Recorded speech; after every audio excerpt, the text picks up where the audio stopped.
అందరికీ మహాశివరాత్రి శుభాకాంక్షలు తెలియజేస్తా ఉన్నాం. ఈ శివరాత్రి పర్వదినాన రాష్ట్ర వ్యాప్తంగా అన్ని దేవాలయాల్లో ఎక్కడ చూసినా కూడా భక్తులందరూ కూడా ఉదయాన్నే వేకువజామున నుంచి కూడా పెద్ద ఎత్తున ఆ శివుడిని దర్శించుకొని ప్రార్థిస్తూ ఉన్నారు. మరి ఈ శివరాత్రి శివుడు అంటేనే మరి జలం. ఆ శివుడు మరి తెలంగాణ ప్రాంతంలో పసిడి పంటలు పండే విధంగా తెలంగాణ ప్రజలందరికీ మరి ఎక్కడ కూడా త్రాగునీటికి సాగునీటికి ఇబ్బంది లేకుండా మనందరినీ కూడా ఆశీర్వదించాలని ఆ పరమశివుణ్ణి ప్రార్థిస్తూ ఉన్నాను.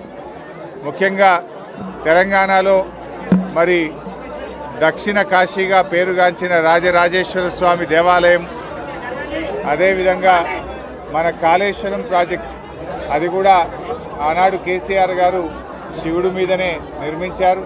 మల్లన్న సాగర్ అంటే శివుడి ప్రతిరూపం మల్లన్న సాగర్ కూడా ఆ శివుడి పేరిటనే మనం నిర్మించుకున్నాం.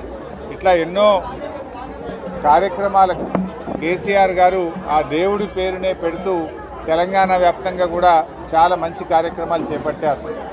మరి మిషన్ భగీరథ ఎట్లయితే శివుడి తలలో నుంచి ఆ గంగమ్మ తల్లి ప్రవహిస్తుందో అట్లా కేసీఆర్ గారు మిషన్ భగీరథ ప్రారంభించి తెలంగాణ వ్యాప్తంగా ప్రతి ఇంటికి త్రాగునీరు అందించి ప్రజల యొక్క త్రాగునీటి కష్టాలు తీర్చిన నాయకుడు కేసీఆర్ గారు.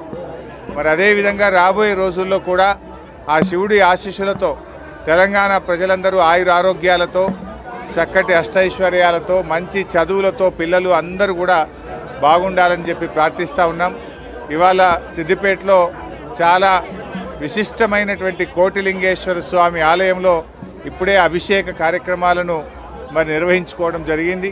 మరి ఆ శివుడి ఆశీస్సులతో ఇటు సిద్దిపేట యావత్ తెలంగాణ ప్రజలు దేశ ప్రజలందరూ కూడా సంతోషంగా ఉండాలని ప్రార్థిస్తున్నారు.